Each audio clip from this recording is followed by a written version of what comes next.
maju. Dikasih alhamdulillah 2 lagi yaitu cewek semua. Jadi tetap saya pemegang keluarga berencana Pak, ya dua anak, 3 itu dari 2 istri Pak itu. Kemudian Pak, itu sebagai selintas Pak ya, ini tapi pertama-tama ini kami ucapkan terima kasih juga untuk Bapak semua atas kehadirannya di sini. Mungkin ini dari komunitas pendudukan juga atau dari unsur kependudukan. Tak lupa rekan sahabat saya juga ini Bu Ani dari kampung KB Magor yang kebetulan kalau di IG ini Pak kita berteman, tapi kalau bertemu baru sekarang ya baru sekarang. Jadi itu Bu Ani adminnya memang saya di IG itu ya kalau desa itu. Ini Pak untuk selanjutnya ini sebagai gambaran saya kalau saya sebagai kepala desa Pak, karena memang pengelola kampung KB-nya tidak bisa hadir atau tidak bisa mengikuti. Jadi saya ingin menceritakan tentang sejauh mana kebijakan atau apa alasan saya sebagai kepala desa utamanya menerapkan mengelola kampung KB ini sebagai program unggulan di desa kami. Salah satunya itu aja, hanya ingin menyampaikan. Karena apa? Karena tahapan-tahapan tentang kampung KB, mekanisme, kriteria dan sebagainya mungkin Bapak dan Ibu tadi sudah banyak mendengar dari yang berkompeten. Jadi kalau saya terangkan lagi juga tidak jauh ya. Tapi salah satu adanya kampung KB di desa kami karena memang salah satunya adalah desa pinggiran Pak, termasuk desa terjauh. Jadi dari kabupaten kita itu 63 km, dari kecamatan 17 km, dan merupakan desa terpinggir di kecamatan Sukanagara berbatasan dengan Kabupaten Sukabumi. Yang tingkat kerendahan dalam ber-KB-nya kurang, pendidikannya juga pada waktu itu di tahun 2016 memang ada di bawah secara pendidikan, secara kesehatan juga memang kita di bawah rata-rata desa lain karena pertama mungkin karena letak geografis dan secara sumber daya manusia memang masih tertinggal di antara desa-desa yang lain.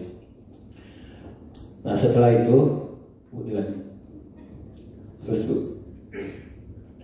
nah salah satu kenapa kami memadukan kampung KB ini karena berdasarkan dengan visi saya yaitu pas ketika menjadi kepala desa itu adalah namanya kami sebut Simanis Bu, Sindang Sari yang lebih maju, mandiri dan Islami. Ini adalah visi kami yang pada waktu itu dengan misinya yaitu kami sebut Trisakti. Next Bu. Nah ini. Nah setelah kami pelajari Bu dan berbagai program itu ya termasuk dari kampung-kampung program kampung diantaranya kampung bersemi dan segalanya yang memang pas dengan misi kami dan juga sesuai dengan programnya Pak Presiden yaitu Nawacita itu yaitu program kampung KB ini yang secara ruhnya masuk di antara 3 misi ini yang kami punya, sehingga kami pada waktu itu mempelajari dari Google juga, kemudian koordinasi dengan pihak pada itu KKBP Pak, kalau di sana disebutnya dengan DPP KBP 3 Kabupaten Cianjur Pak, untuk melaksanakan perencanaan pelaksanaan kampung KB sebagai kampung unggulan untuk menunjang program pembangunan di desa kami. Salah satu poinnya seperti itu Pak, ya karena memang secara dasar hukum, secara letak geografi dan segalanya memang cocok untuk dikembangkan di daerah kami. Tapi bukan berarti kampung yang lain atau dengan sebutan lain itu jelek, itu juga tidak Bu. Tapi ruhnya yang 8 fungsi ini yang menginspirasi kami, yang insya Allah bisa mewujudkan dari Trisakti ini Bu ya, karena landasannya seperti itu yang kalau tadi saya dengar ada silih asah asih asu ini, karena ini adalah makna yang sesungguhnya seperti ini karena kami terapkan atau kami jabarkan dalam misi kami sebagai kepala desa. Nah setelah itu kami jadikan program KB ini sebagai tahapan-tahapan dengan dasarnya tadi Pak kriterianya bahwa desa kami dengan desa kumuh juga ya dengan memang tadilah sudah saya ungkapkan sehingga perlahan dan termasuk antusias atau memang warga masyarakatnya juga menyambut baik ketika memang ada dilaksanakan atau launching pelaksanaan kampung KB Pelangi pada waktu itu ya setelah adanya rembuk desa dan termasuk segala rupa yang diadakan oleh pihak KBPP, Pak Camat beserta tingkat kabupaten. Sehingga di tahun 2017 terbentuklah Kampung KB dengan saya kasih nama pada waktu itu Kampung KB Pelangi.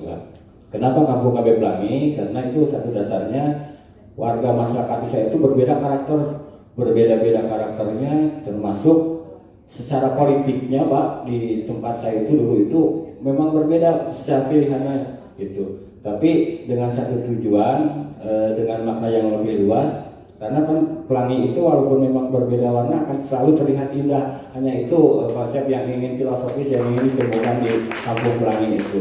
Sehingga kami buat, memang mungkin ketika dari luar disangkanya di sana itu akan warna-warni sebenarnya. Tapi secara simbol Pak, untuk warna-warni tetap ada di setiap lingkungan kami. Warna-warni itu sebagai simbol gambarnya kami tanamkan juga Pak. Tapi secara filosofisnya hanya untuk memberikan warna-warna kehidupan di desa kami. Yang alhamdulillah secara perjalanannya Pak, kami kaji terus, dan karena memang itu dorongan dari saya sendiri sebagai kepala desa Pak, ya. Karena mungkin biasanya terbentuknya pada anggaran, ya, pada anggaran.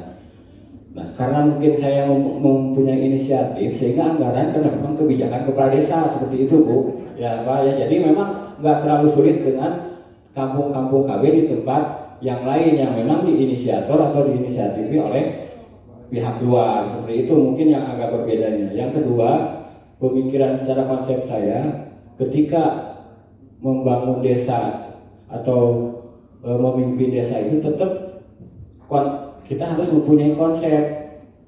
Salah satunya seperti itu, dan konsep. Sangat rugi kalau kepala desa tidak membuat sebuah program dengan judul umpamanya, karena kepala desa itu bekerja semua juga Pak. Tidak ada satupun kepala desa atau ibu kepala desa yang di desanya itu diam atau tidak bekerja. Cuma ada yang memang terkonsep atau mempunyai bendera, ada yang tapi pekerjaan Kampung KB ini sudah dilaksanakan di setiap desa Pak. Karena apa? Karena kesehatan tanggung jawab kita semua, kependudukan juga tanggung jawab kita semua, termasuk segala rupa. Cuma mereka enggan menempelkan atau menamakan program mereka dengan program kampung-kampung yang lainnya. Salah satunya seperti itu Pak.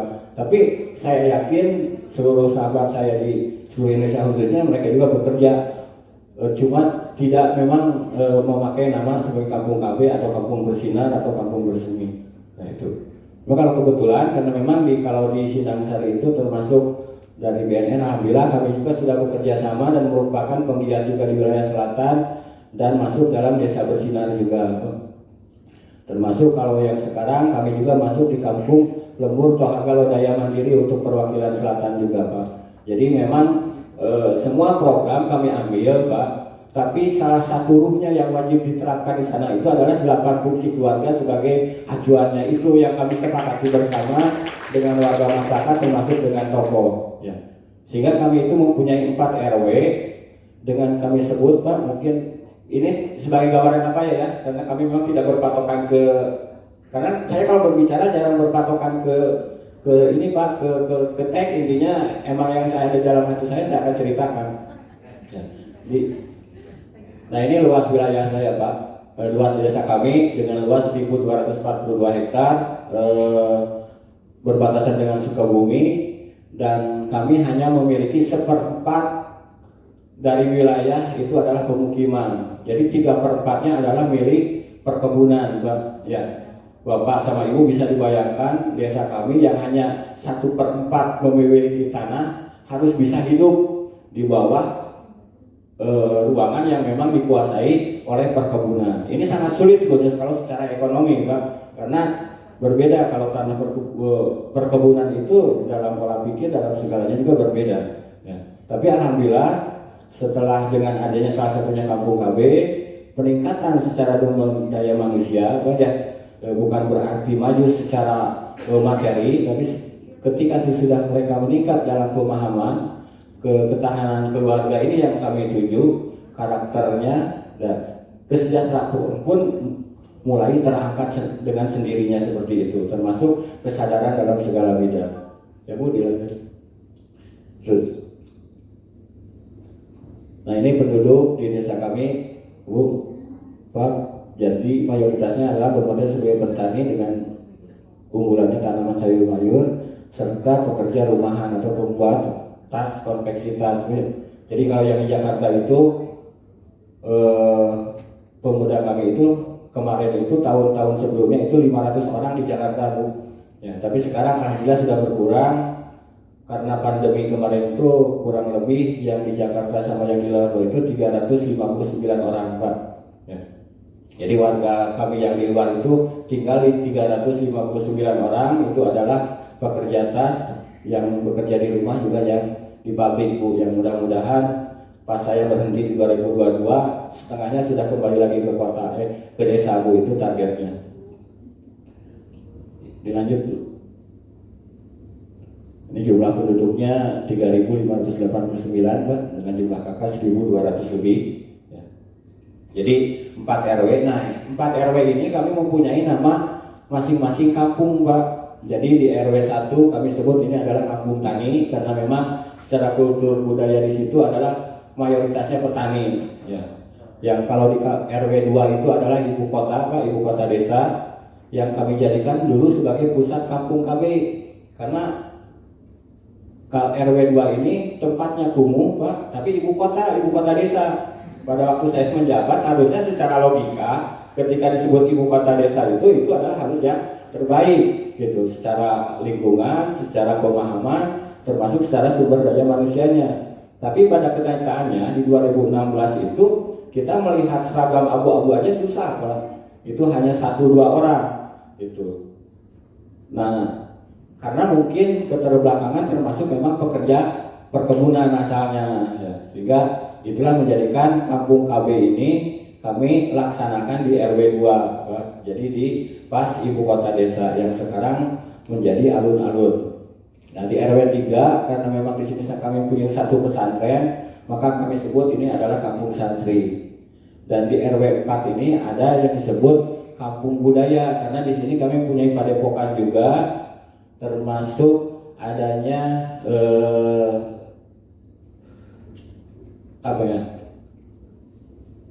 semacam perguruan silat juga, Pak, ya. Jadi ada, kalau di sana kami sebutnya itu adalah paguron. Ya. Di situ banyak dan alhamdulillah ini dari mulai anak-anak sampai nenek-nenek masih menguasai pencaksilat. Maka kami sebut ini adalah kampung budaya, Pak. Dan sekarang dijadikan kampung lembur tangguh lodaya mandiri sesuai dengan nama itunya. Dan semua ini kami sudah sepakati menggunakan 8 fungsi ini sebagai acuan pelaksanaan dalam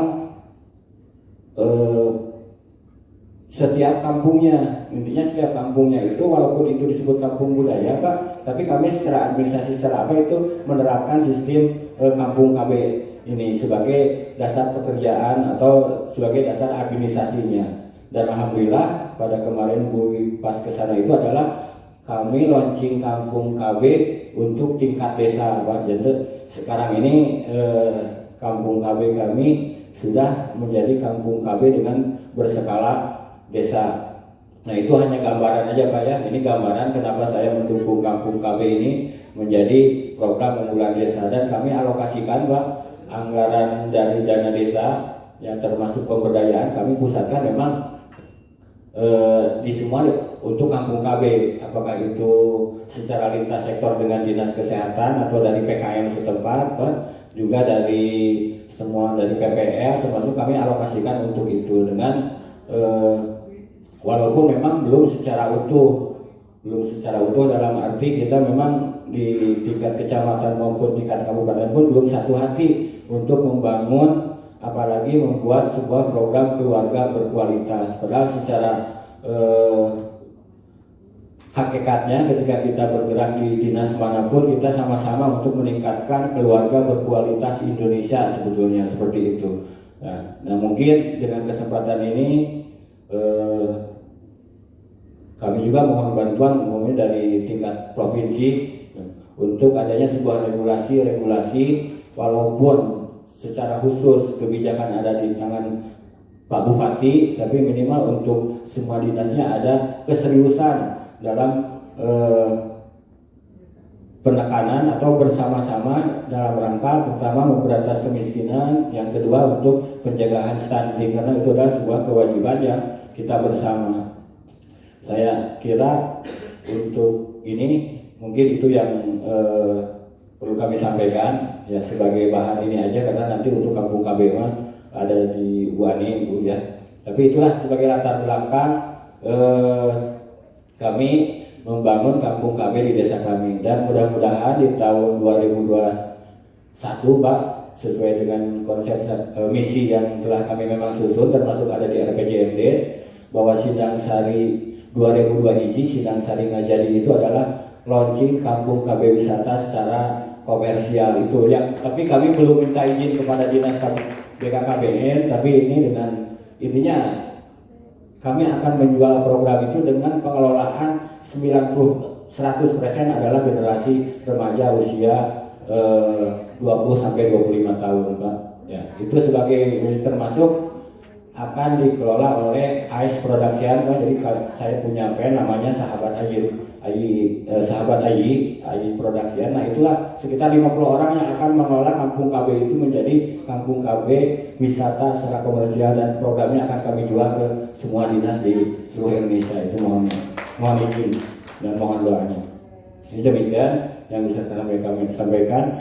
Mohon maaf yang sebesar-besarnya, dan mohon dukungannya dari semua dinas, khususnya dari dinas provinsi untuk disampaikan ke dinas kabupaten masing-masing. Tapi sampai saat ini alhamdulillah untuk Kabupaten Cianjur kami memang telah mendapatkan, walaupun belum maksimal, tapi mendapatkan dukungan dari semua pihak di wilayah Kabupaten Cianjur. Demikian, wassalamualaikum warahmatullahi wabarakatuh.